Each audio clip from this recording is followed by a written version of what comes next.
भाजपचे राष्ट्रीय अध्यक्ष जे.पी. नड्डा आज मुंबईच्या दौऱ्यावर आहेत। दुपारी 4 वाजताच्या दरम्यान विलेपार्लेच्या पाटीदार हॉलमध्ये कार्यक्रमाचं आयोजन करण्यात आले। या ठिकाणी नड्डा उपस्थित राहतील। सपाचे अध्यक्ष अखिलेश यादव आज नाशिकच्या मालेगाव दौऱ्यावर आहेत। ते या दरम्यान राज्यातील निवडणुकांसंदर्भात महत्त्वाचे निर्णय घेणार असल्याची माहिती मिळते। मनसे अध्यक्ष राज ठाकरे आज ठाण्यामध्ये असतील। विधानसभा निवडणुकीच्या पार्श्वभूमीवर आज ते ठाण्यामध्ये पदाधिकाऱ्यांसोबत संवाद साधतील। सकाळी 11 वाजता ते ठाण्यामध्ये येतील।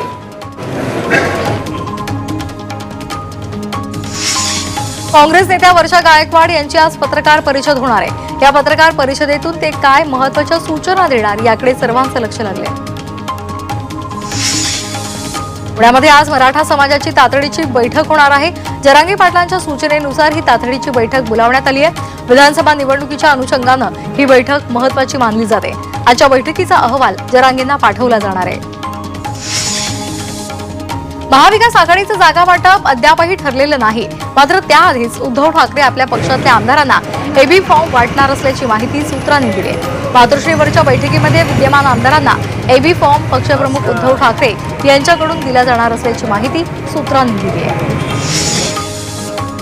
उद्धव ठाकरे यांनी आजारपणाचा गैरफायदा घेऊ नये अशी टीका शिवसेना आमदार योगेश कदम यांनी केली आहे। निवडणुकीच्या तोंडावर उद्धव ठाकरे आजारी पडतात असा टोलाही त्यांनी लगावलेला आहे।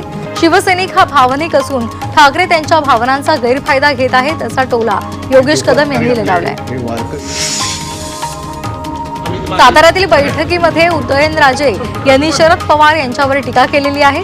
आधी काम केलं असतं तर दौऱ्यांची वेळ आली नसती अशा शब्दांमध्ये उदयनराजे यांनी शरद पवार यांच्यावर निशाणा साधलाय।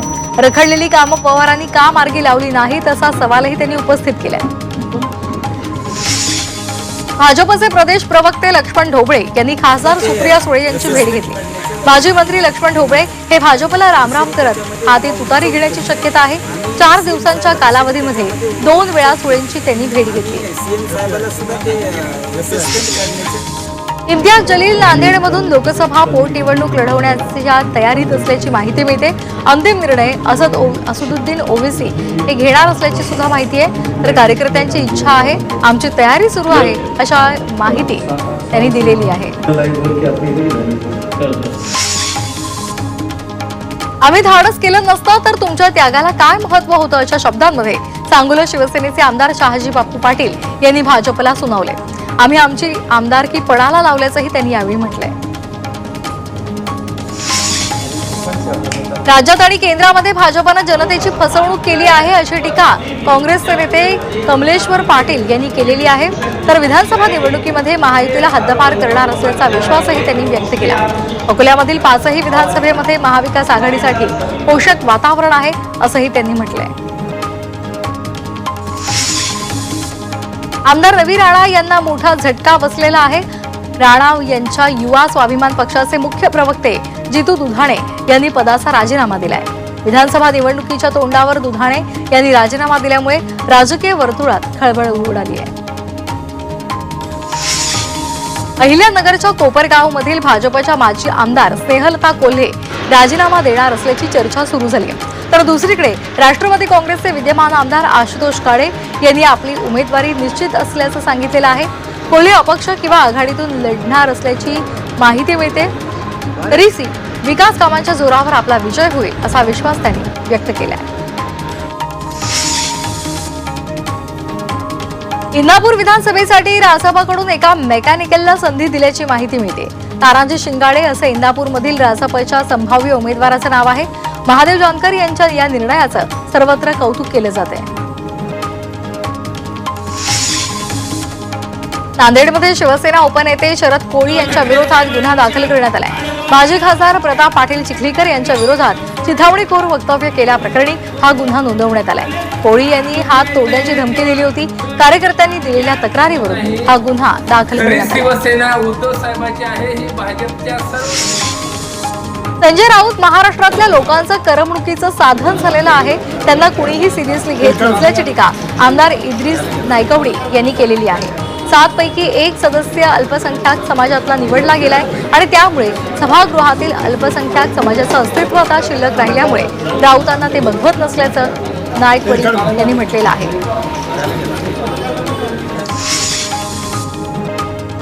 वरळी विधानसभा मतदारसंघातून भाजपच्या शायना एनसी यांना उमेदवारी दिली जाण्याची शक्यता वर्तवली जाते. आदित्य ठाकरे यांच्या विरोधात शायना एनसी यांची उमेदवारी अशी चाचपणी केली जात असतानाच महायुतीच्या नेत्यांनी सर्वंकष विचार केल्याची माहिती मिळते. अदानीच्या घशात मुंबई घालण्याचा प्रयत्न सुरू असल्याचा आरोप आदित्य ठाकरे यांनी बुधवारी केला होता. त्याला आशिष शेलार यांनी प्रत्युत्तर दिलेलं आहे.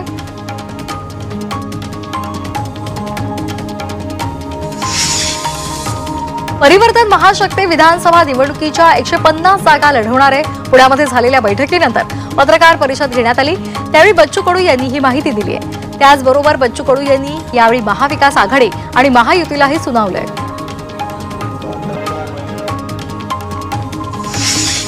आगामी विधानसभा निवडणूक रासप स्वबळावरच लढणार आहे. महायुतीमधून बाहेर पडण्याच्या निर्णयावर ठाम असल्याचं रासपच्या महादेव जानकर यांनी स्पष्ट केलेलं आहे. आता कुणीही समजावलं तरी माघार घेणार नसून 288 जागा लढवण्याचा निर्धार त्यांनी व्यक्त केलाय. चंद्रपूर जिल्ह्यातील वरोरा मतदारसंघ महायुतीमध्ये शिवसेना शिंदे गटाला जाण्याची चर्चा असल्यामुळे भाजपचे कार्यकर्ते संतापले. रमेश राजूरकर यांना उमेदवारी देण्याची मागणी करण्यात आली आहे. तर वरोरा मतदारसंघाची जागा भाजपला मिळाली नाही तर बंडखोरी करणार असल्याचा इशारा स्थानिक भाजपच्या कार्यकर्त्यांनी दिलाय.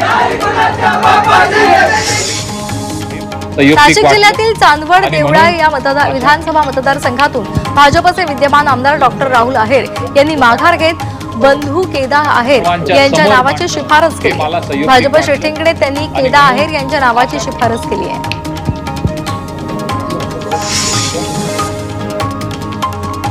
नांदेड लोकसभा पोटनिवडणुकीसाठी काँग्रेसनं आपला उमेदवार जाहीर केलेला आहे. काँग्रेसकडून रवींद्र चव्हाण यांना उमेदवारी जाहीर करण्यात आली आहे. वसंतराव चव्हाण यांच्या निधनामुळे नांदेड लोकसभेची जागा रिक्त झाली होती.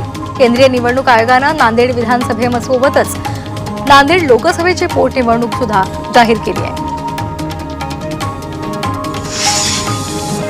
बारामती विधानसभा मतदारसंघातून रासपकडून जिल्हाध्यक्ष सतीश चोपडे यांना उमेदवारी मिळाली आहे. बारामतीमधून आपण 100% निवडून येणार असा विश्वास चोपडे यांनी व्यक्त केलेला आहे.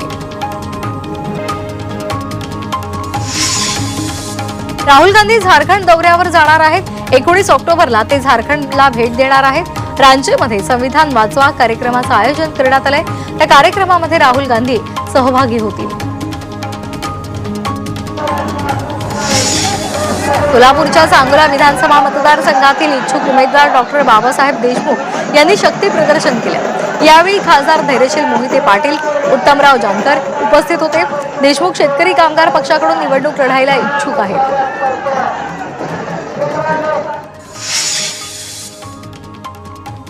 मनोज जरांगे पाटील यांच्याकडे धाराशिव जिल्ह्यातून 65 ते 70 जणांनी विधानसभेची उमेदवारी मागितल्याची माहिती सूत्रांनी दिली आहे. जरांगे यांच्या मार्गदर्शनाखाली अंतरवाली सराटीमध्ये विधानसभेच्या उमेदवारी संदर्भात महाराष्ट्रातील मराठा बांधवांची बैठक पार पडली. या बैठकीमध्ये 65 ते 70 मराठा समन्वयकांनी विधानसभेची उमेदवारी मागितली आहे. मनोज जरांगे यांच्याशी बोलणं झालं असल्याची माहिती संभाजीराजे यांनी दिली आहे. जरांगे आमच्या बरोबर जर आले तर आनंदच आहे असंही ते म्हणाले. सर्व समाजातील लोकांना घेऊन आपल्याला पुढे जायचं आहे. तसंच जरांगे लवकरच त्यांची भूमिका जाहीर करतील असंही त्यांनी स्पष्ट केले आहे.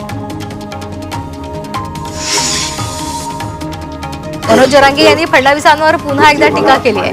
आक्रोशाची लाट फडणवीसांना होरपळून टाकणार, देवेंद्र फडणवीसांनी मराठा समाजाचा मुद्दा पाडला अशी टीका त्यांनी केलेली आहे. फडणवीसांनी आमच्या तोंडामध्ये विष ओतण्याचं काम केलं असा आरोपही त्यांनी केला आहे. मनोज जरांगे देवेंद्र फडणवीसांवर वैयक्तिक टीका करत असल्याचा आरोप भाजपचे प्रदेश सरचिटणीस संजय केणेकर यांनी केलेला आहे. जरांगे यांची भाषा सरळा रंग बदलतो तशी बदलते. अनेक चांगले निर्णय सरकारनं घेतलेले असून तुमची भाषा फक्त भाजपला पाडण्याची योग्य नसल्याचं केणेकर म्हणाले. अकोला शहरातील रामदास पेठ परिसरामध्ये दारूबंदीसाठी महिलांनी जिल्हाधिकारी कार्यालयावर धडक मोर्चा काढला. नवीन ताराफाईल परिसरातील अवैधरित्या सुरू असलेल्या दारूचा व्यवसाय तात्काळ बंद करावा अशी मागणी त्यांनी केली आहे. संबंधित विभागाला वारंवार तक्रार करूनही कारवाई न झाल्यामुळे महिला आक्रमक झाल्या. निवृत्त पेन्शनधारकांनी आपल्या विविध मागण्यांसाठी पालघर जिल्हाधिकारी कार्यालयावर मोर्चा काढला आणि पेन्शनधारकांच्या विविध प्रलंबित मागण्या मार्गी लावू असं आश्वासन मोदी सरकारनं दिलेलं होतं. लवकरात लवकर अंमलबजावणी नाही केली तर आंदोलन आणखी तीव्र करू असंही त्यांनी म्हटलंय. पुण्यामधील बोगदेव घाट सामूहिक बलात्कार प्रकरणातील आरोपींची केस फास्ट ट्रॅक कोर्टामध्ये चालवली जाणार असल्याची माहिती राज्य महिला आयोगाच्या अध्यक्षा रुपाली चाकणकर यांनी दिली आहे. तसंच या प्रकरणातील आरोपींना कठोर शिक्षा देण्याचा प्रयत्न केला जाणार असल्याचंही त्यांनी स्पष्ट केलंय. बदलापूरच्या कात्रपमध्ये रस्त्यांवर मोठ्या प्रमाणात खड्डे पडलेले आहेत. महापालिकेकडून हे खड्डे भरण्यात आलेले होते, मात्र हे काम अत्यंत निकृष्ट दर्जाचं झालेलं होतं. खड्ड्यामध्ये भरलेली खडी रस्त्यावरच पडल्यामुळे अपघाताचं प्रमाण वाढलंय. पालघरमध्ये MIDC मधील कारखान्यामधून निघणारा घातक घनकचरा खुलेआम उघड्यावर टाकण्याचा प्रकार समोर आलाय. हा प्रकार आढळल्यानंतर नागरिकांनी ट्रक पकडून पोलिसांच्या ताब्यामध्ये दिलेला आहे. पर्यावरणाची हानी होत असताना प्रदूषण मंडळ या सर्व प्रकाराकडे दुर्लक्ष करत असल्याचा आरोपही नागरिकांनी केलाय. बाबा सिद्दीकी यांच्या मृत्यूचं राजकारण व्हायला नको, मला न्याय हवाय, माझ्या कुटुंबाला न्याय हवाय अशी पहिली प्रतिक्रिया जिशान सिद्दीकी यांनी दिलेली आहे. वांद्रेचे माजी आमदार आणि राष्ट्रवादी काँग्रेसचे माजी मंत्री बाबा सिद्दीकी यांची काही दिवसांपूर्वीच गोळ्या झाडून हत्या झाली होती. रेल्वे तिकीट बुकिंगच्या नियमामध्ये मोठे बदल करण्यात आलेले आहेत. रेल्वे तिकीट बुकिंगची कालावधी हा कमी करण्यात आलेला आहे. पूर्वी प्रवाशांना 4 महिने आधी रेल्वेचं तिकीट बुक करता यायचं, मात्र आता या कालावधीमध्ये हा कमी करून तो 2 महिन्यांचा करण्यात आलाय. त्यामुळे प्रवाशांना केवळ 2 महिने आधीच रेल्वेचं तिकीट बुक करता येणार आहे. माथेरानच्या राणीची प्रतीक्षा लवकरच संपणार आहे. येत्या 1 नोव्हेंबर पासून ही सेवा सुरू करण्याचा मध्य रेल्वेचा मानस आहे. त्यासाठी घाटातील देखभाल दुरुस्ती तसंच तांत्रिक बाबींची कामं युद्ध पातळीवर केली जात आहेत. दरवर्षी साधारण 14 ऑक्टोबर पर्यंत ही सेवा सुरू होत असते, मात्र यंदा या सेवेसाठी पर्यटकांना आणखी काही दिवस वाट पाहावी लागणार आहे. कल्याण डोंबिवलीमध्येच कचऱ्याचं साम्राज्य हे पसरलेलं पाहायला मिळते. कचऱ्यामधून दुर्गंधी पसरत असल्यामुळे नागरिकांना त्याचा मोठा त्रास सहन करावा लागतोय. यामुळे नागरिकांच्या आरोग्यालाही धोका निर्माण झालाय. यवतमाळमधील खुल्या बाजारामध्ये सोयाबीनचे दर मोठ्या प्रमाणामध्ये घसरले. सोयाबीन उत्पादकांची हमी केंद्रावर देखील पिळवणूक होत असल्याचा आरोप केला जातोय. हमी केंद्रातील 4,892 रुपये क्विंटलचे हमी दर मिळण्याची शेतकऱ्यांनी अपेक्षा व्यक्त केली आहे. सोलापूर जिल्ह्यामध्ये आतापर्यंत केवळ 4% क्षेत्रावरच ज्वारीची पेरणी झाली आहे. शेतकरी रवी पिकाच्या पेरणीमध्ये व्यग्र आहेत. सांगोल्यामध्ये ज्वारीची सर्वाधिक पेरणी झालेली आहे. ज्वारीची पेरणी यंदाच्या पावसामुळे उशिरा झाल्यामुळे उत्पादनामध्ये घट होण्याची शक्यता कृषी विभागानं वर्तवली आहे. मावळ तालुक्यातील मळवंडीमध्ये भात पीक जोमामध्ये आलंय. भात शेतीला पोषक वातावरण असल्यामुळे पीक चांगलं आलेलं आहे. खरीप हंगामामध्ये कृषी अधिकारी विकास गोसावी यांनी इंद्रायणी भात वाणाच्या बियाणाला बीज प्रक्रिया करून दादी वाफ्यावर रोपवाटिका तयार केलेली आहे. देशांतर्गत बाजारपेठेमध्ये कांद्याच्या दरामध्ये मोठी वाढ झालेली आहे आणि त्यामुळे कांद्याचे दर नियंत्रित ठेवण्यासाठी NCCF आणि नाफेडची धावपळ सुरू झालेली आहे. याच पार्श्वभूमीवर नाशिकवरून दिल्लीसाठी कांदा रवाना करण्यात आलाय आणि त्यामुळे शेतकरी आघाडी जिल्हाप्रमुख आणि पदाधिकाऱ्यांनी या कांद्याची पाहणी केली. नाशिकमध्ये 26,000 हेक्टर पिकांना पावसामुळे फटका बसलाय. परतीच्या पावसामुळे शेतकऱ्यांचं मोठं नुकसान झालंय, तर राज्यातील तब्बल 30,506 हेक्टरवरील पिकांचं अतिवृष्टीमुळे अतोनात नुकसान झालंय.